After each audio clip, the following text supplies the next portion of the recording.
톰 오브라이언은 44세 때 왼쪽 눈에 백내장 진단을 받습니다. 백내장은 노화로 인해 60대 이후 발생되는 경우가 대부분입니다. 그는 안과 의사를 3명이나 찾아갔는데요. 의사들은 당황해하며 그 나이에 건강한 사람이 백내장에 걸리는 건 극히 드문 일이라며 이유는 모르겠다고 말했습니다. 기능의학 전문가인 오브라이언은 안과 의사의 대답이 충분하지 않다는 것을 알았습니다. 신체나 뇌에 그냥 일어나는 일이란 없으니까요. 그는 직접 연구를 하기 시작했고 납중독이 백내장을 일으킬 수 있다는 사실을 알게 되었습니다. 그는 확인을 위해 중금속 검사를 받았고 예상대로 그는 그때까지 검사했던 사람들 가운데 납성분 수치가 가장 높았습니다. 오브라이언은 1950년대 디트로이트에서 포드 자동차를 만드는 공장의 강 건너편에서 태어나고 자랐습니다. 그 당시만 해도 대기오염 가이드라인이 매우 낮았기에 그는 자동차 공장에서 생산한 화학 부산물인 납성분에 매일 노출될 수밖에 없는 환경이었던 셈입니다. 오브라이언은 우리가 일상적으로 유해 환경에 노출되어 있고 영향을 받는다고 말합니다. 특히 유해 환경은 뇌 건강에 치명적입니다.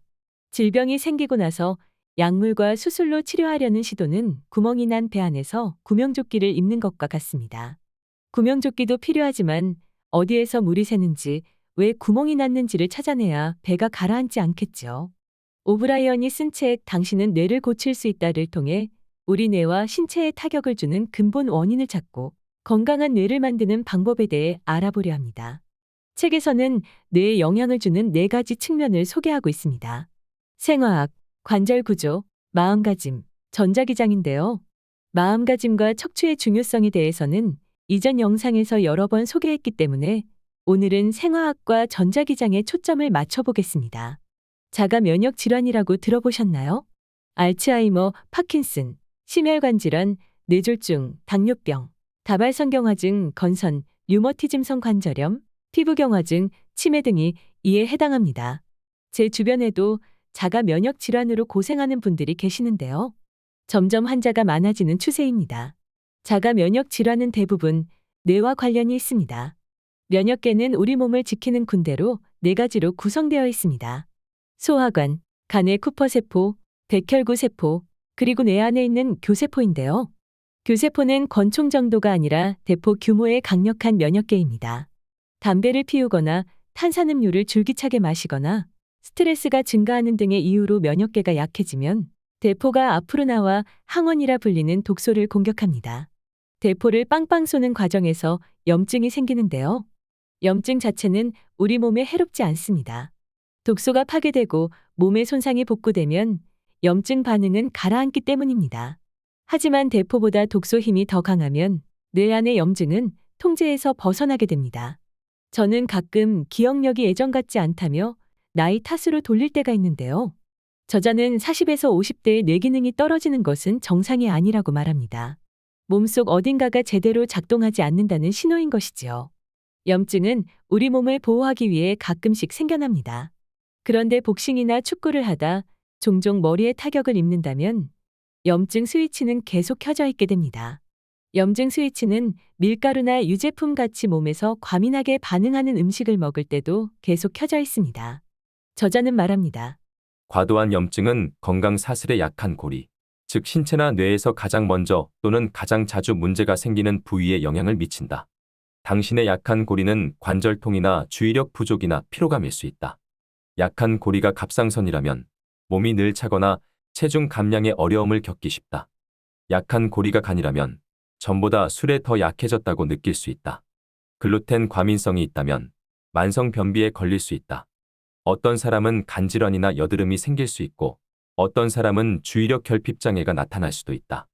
이뿐 아니라 암, 심장병, 알츠하이머병, 파킨슨병, 당뇨병, 다발성경화증, 건선, 류머티즘성 관절염, 루푸스 등 거의 모든 퇴행성 질환이 과도한 염증과 관련이 있다.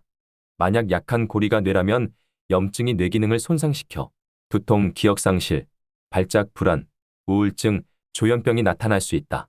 하루아침에 갑자기 혈관이 막히거나 심장 발작을 일으키는 사람은 없습니다. 건강은 서서히 오랜 시간에 걸쳐 악화됩니다. 따라서 우리는 염증이 뇌 관련 질환이나 장애로 발전하기 전에 증상을 유발하는 근본적인 염증을 치료해야 합니다. 건강한 뇌를 만들기 위해서는 첫째, 장이 튼튼해야 합니다. 스트레스를 받으면 배가 아프고 소화가 안 되면 스트레스를 받습니다. 장과 뇌의 작용이 양방향으로 이루어지기 때문입니다. 뇌의 누수는 보통 장 누수에서 비롯됩니다. 전체 면역계의 70%가 장에 모여 있는데요. 이는 건강에 가장 큰 위협이 발생하는 곳이 장이기 때문입니다. 우리가 어떤 음식을 먹고 어디가 불편하다고 느껴지면 몸이 우리에게 말을 거는 것입니다. 저는 짜장면이나 탕수육 같은 기름진 음식을 많이 먹으면 얼굴에 뾰루지가 납니다.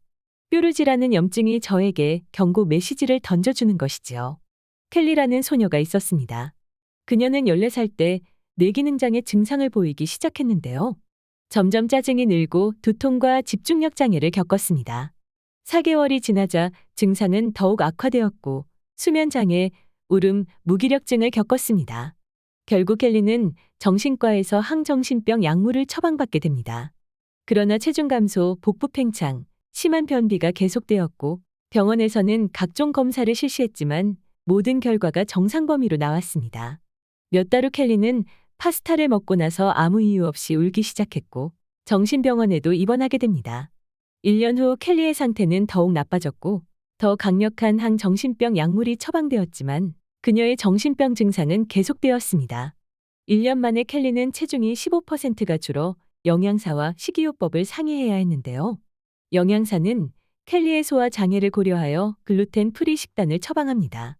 그러자 일주일 만에 켈리의 모든 증상이 극적으로 개선되었습니다. 그제야 켈리의 부모님은 글루텐이 켈리의 뇌에 중대한 영향을 미치고 있었다는 사실을 깨닫게 되었습니다. 켈리에게는 밀과민성이 있었던 것이지요. 많은 연구 결과에 따르면 파킨슨병과 알츠하이머병의 씨앗은 둘 다 장에서 시작된다고 합니다. 장내 유익균의 불균형 때문에 장내 단백질이 비틀리고 이것이 수년 동안 척추를 타고 서서히 올라가 뇌에 축적된 결과 10년, 20년 후 파킨슨병이 발생하는 것이지요. 뇌 손상을 막기 위해서는 가장 먼저 장부터 살펴봐야 합니다. 좋은 식습관이 좋은 장을 만듭니다. 저자는 가장 흔한 3가지 염증성 식품이 글루텐, 유제품, 설탕이라고 말합니다. 평소에 우유, 면 종류, 달콤한 빵을 좋아한다면 장 환경이 좋지 않을 가능성이 큽니다. 여러분이 어떤 식품이 몸과 기분에 맞는지, 맞지 않는지 알고 싶다면 일정 기간 동안 특정 식품을 끊어보면 됩니다. 만약 여러분이 밀가루 음식을 3주 동안 먹지 않기로 결심한 후 실행해보면 몸이 저절로 반응하게 됩니다. 장이 약한 저희 아빠도 한 달째 밀가루 음식을 끊은 상태이신데요. 밀가루 음식이 그리울 땐 빵 대신 쌀빵을 드시고 면 대신 100% 메밀면을 드십니다. 밀가루를 안 먹으니 확실히 소화도 잘 되고 몸도 가뿐하고 기분도 좋다고 하십니다. 앞으로 밀가루 음식은 되도록 드시지 않겠다고 하시네요.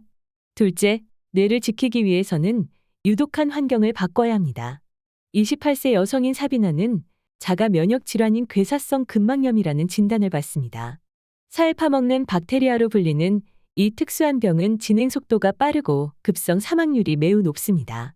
사비나는 세계적인 전문가들에게 치료받고 있었지만 그녀의 병세는 하루가 다르게 악화되어 갑니다. 사비나 가족은 저자에게 도와달라는 메일을 보냈고 저자는 그녀의 사진을 살펴보다 팔, 손, 발, 목 등 모든 부분에 문신이 있다는 사실을 발견합니다. 문신 잉크에는 유독성 중금속과 프탈레이트라는 내분비계 교란 물질이 다량 포함되어 있습니다. 또한 잉크와 그 안에 번식하는 박테리아는 문신한 부위에만 머물지 않고 체내에 흡수되어 온몸을 돌아다니면서 문신과 먼 부위에도 질병을 일으킬 수 있습니다.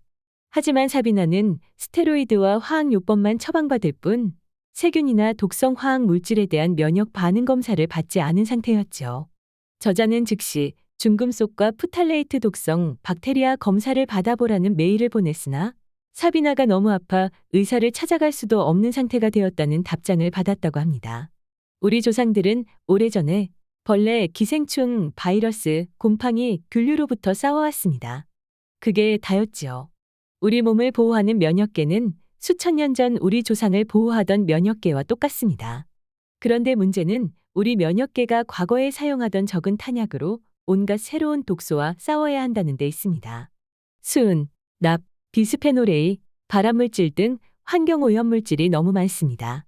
면역계는 닥치는 대로 염증과 항체를 동원해 독소와 맞서 싸우지만 독소 노출의 임계점을 넘어서면 우리 몸속에 과도한 염증, 알레르기, 자가 면역 증상이 쌓이기 시작합니다. 결국 우리 면역계는 더 이상 버티지 못합니다. 따라서 독소의 과부하를 줄이기 위한 모든 작은 노력이 큰 차이를 만듭니다. 우리 주변에서 볼 수 있는 플라스틱은 최악의 독성 물질 중 하나입니다. 식료품 용기, 접착제, 광학 렌즈, 젖병, 생수병, 금속캔, 비닐랩, 커피컵 뚜껑, 영수증 등이 독성 물질로 만들어져 있지만 우리는 플라스틱 없는 삶은 상상할 수도 없지요. 저는 플라스틱의 위험성을 알고 난 후 주방에서 모든 플라스틱 반찬통을 없애버렸습니다. 테이크아웃 잔 대신 텀블러를 들고 다니며 영수증을 손으로 만지지 않고 비닐랩 대신 종이 호일이나 유리 저장 용기를 사용합니다. 플라스틱 양치컵 대신 스테인리스 양치컵을 사용하고 코팅 후라이팬 대신 스테인리스 후라이팬을 사용합니다. 일상에서 가장 자주 접하는 물건의 기본값을 바꿔버려 독소 노출을 최소화한 것이지요. 곰팡이도 위험합니다. 곰팡이에서 나오는 화학물질은 면역계를 교란하고 염증을 증가시킵니다. 곰팡이는 위장, 콧구멍 등 모든 신체 조직에서 자랄 수 있습니다. 저는 반지하에서 신혼생활을 시작했는데요. 1년이 지나자 공기가 통하지 않는 침실 벽 한쪽과 습한 욕실에 곰팡이가 피기 시작했습니다. 매일 청소를 해도 반지하라는 본질적인 환경이 개선되지 않으니 아무 소용이 없었습니다.